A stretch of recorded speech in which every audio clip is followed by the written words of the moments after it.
Hello बच्चों, let's read this question. The question says which of the following statement is incorrect about benzene?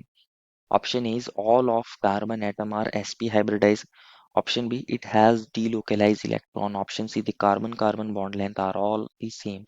And option D, the carbon hydrogen bond length are all the same.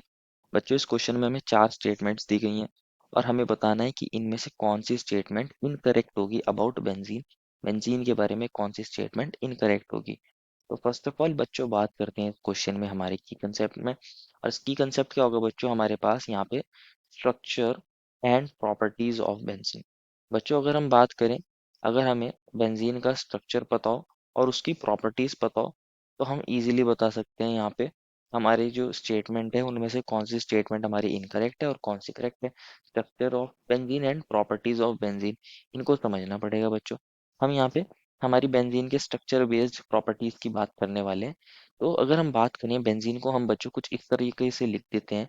ये हमारे पास कुछ इस तरीके का structure होता है। यहाँ 6 तो कार्बन्स होते हैं और 6 ही हाइड्रोजन्स होते हैं। समझते हैं कैसे होता है ये स्ट्रक्चर। इसके अंदर क्या होता है, हमारे पास एक कार्बन ये रहा और एक ये।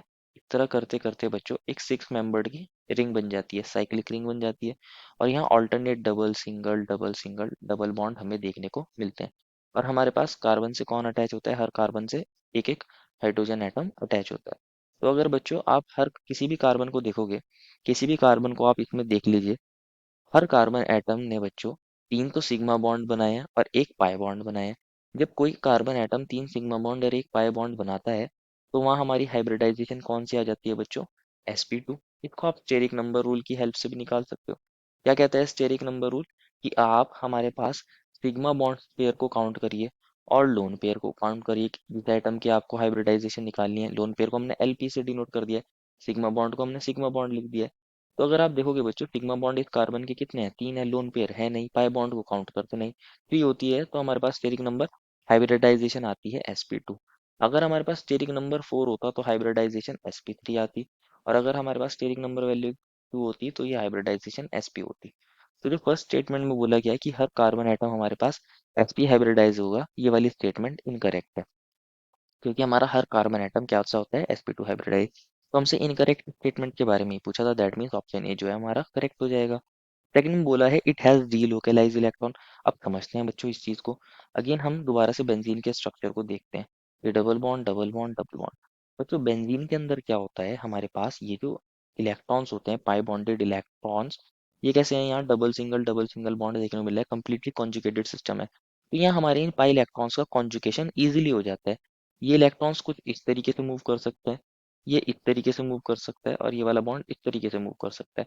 तो हमारे पास क्या देखने को मिलता है, हमारे पास ये डबल बॉन्ड यहाँ आ जाएगा, ये डबल बॉन्ड यहाँ आ जाएगा, ये डबल बॉन्ड यहाँ आ जाएगा।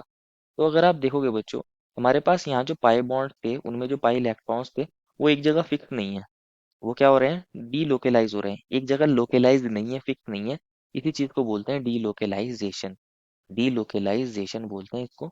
डीलोकेलाइज हो रहे हैं हमारे इलेक्ट्रॉन, डीलोकेलाइज हो गए हैं इलेक्ट्रॉन। और इस डीलोकेलाइज की वजह से हमारे पास यहाँ क्या देखने को मिलता है, एक और रेजोनेटिंग स्ट्रक्चर देखने को मिल रहा है। यहाँ एक और रेजोनेटिंग स्ट्रक्चर देखने को मिल रहा है, रेजोनेटिंग स्ट्रक्चर हमें यहाँ देखने को मिल रहा है। हमारे पास यहाँ इलेक्ट्रॉन एक जगह फिक्स नहीं है, डीलोकेलाइज होते रहते हैं हमारे पास।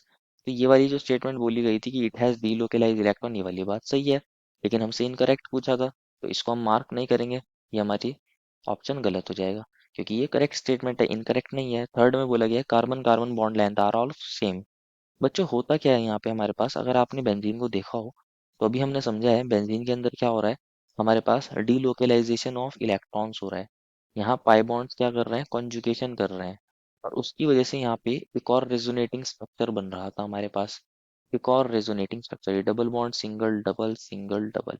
होता क्या है, हमारे पास एक और रेजोनेटिंग स्ट्रक्चर जब बनता है इसका, के अंदर ये वाला पाई बॉन्ड यहाँ मूव करेगा, ये वाला यहाँ और ये वाला यहाँ। बाकी कार्बन्स की पोजीशन में कोई चेंज देखने को नहीं मिलेगी। हमारे पास ये कार्बन इस तरह है और ये हाइड्रोजन है, ये हाइड्रोजन है, ये हाइड्रोजन है, ये हाइड्रोजन और एक ये हाइड्रोजन। बस हमारा पाई बॉन्ड यहाँ आ गया, यहाँ आ गया, यहाँ आ गया। अब ध्यान से समझना है बच्चों। मान लीजिए हमारे पास ये फर्स्ट स्ट्रक्चर के अंदर ये वाला कार्बन 1 है, ये 2 है, ये 3 है, ये 4 है, ये 5 है और ये 6 है। सिमिलरली इसके अंदर ये 1 रहा होगा, ये 2, ये 3, ये 4, ये 5, ये 6। अगर आप देखोगे बच्चों, यहाँ 1 और 2 के बीच में डबल बॉन्ड है, लेकिन यहाँ सिंगल बॉन्ड है। इसी तरह यहाँ 2 और 3 के बीच में सिंगल बॉन्ड था, लेकिन यहाँ आके डबल बॉन्ड हो गया। मतलब एक स्ट्रक्चर में, फर्स्ट स्ट्रक्चर में जहाँ सिंगल बॉन्ड था कार्बन कार्बन के बीच, सेकंड में वहाँ डबल आ गया है। और जहाँ हमारे पास फर्स्ट स्ट्रक्चर में डबल था, वहाँ सिंगल आ गया सेकंड में। तो एक्चुअल में क्या होता है, ये दोनों हाइपोथेटिकल स्ट्रक्चर होते हैं। एक्चुअल में जो स्ट्रक्चर होता है वो इन दोनों का रेजोनेंस हाइब्रिड होता है। ना तो हमारे पास कंप्लीटली सिंगल बॉन्ड देखने को मिलता है, ना ही हमारे पास कंप्लीटली डबल बॉन्ड देखने को मिलता है। हमें देखने को मिलता है कार्बन कार्बन के बीच में पार्शियल डबल बॉन्ड। कैसे बॉन्ड देखने को मिलता है? Partial double bond. और ये दोनों इक्विवेलेंट रेजोनेटिंग स्ट्रक्चर बनना है, एक जैसे रेजोनेटिंग स्ट्रक्चर बनना है।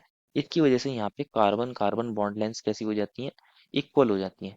कार्बन कार्बन बॉन्ड लेंथ कैसी हो जाती है? इक्वल होती है। दोनों एक जैसे रेजोनेटिंग स्ट्रक्चर हैं, और वहाँ सारे के सारे कार्बन एटम्स भी इक्विवेलेंट हैं, एक जैसे हैं।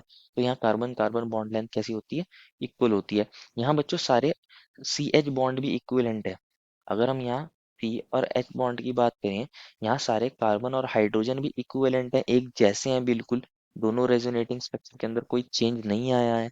हमारे पास सारे कार्बन और हाइड्रोजन एक जैसे हैं थ्रू आउट द बेंजीन। तो यहाँ ऑल सी एच बॉन्ड भी कैसे होते हैं? इक्वल होते हैं सारी। अगर हम सी एच बॉन्ड लेंथ की भी बात करें, सारे सी एच बॉन्ड लेंथ भी कैसे होते हैं? इक्वल होते हैं। तो सी सी बॉन्ड भी इक्वल होते हैं और सी एच बॉन्ड भी इक्वल होते हैं। तो हमारी जो ये सी स्टेटमेंट है डी है, ये दोनों करेक्ट हो जाएगी। लेकिन क्वेश्चन हमसे इनकरेक्ट पूछा था, तो ऑप्शन ए जो है वो इनकरेक्ट है। ये हमारे सारे कार्बन एटम sp हाइब्रिडाइज होते हैं।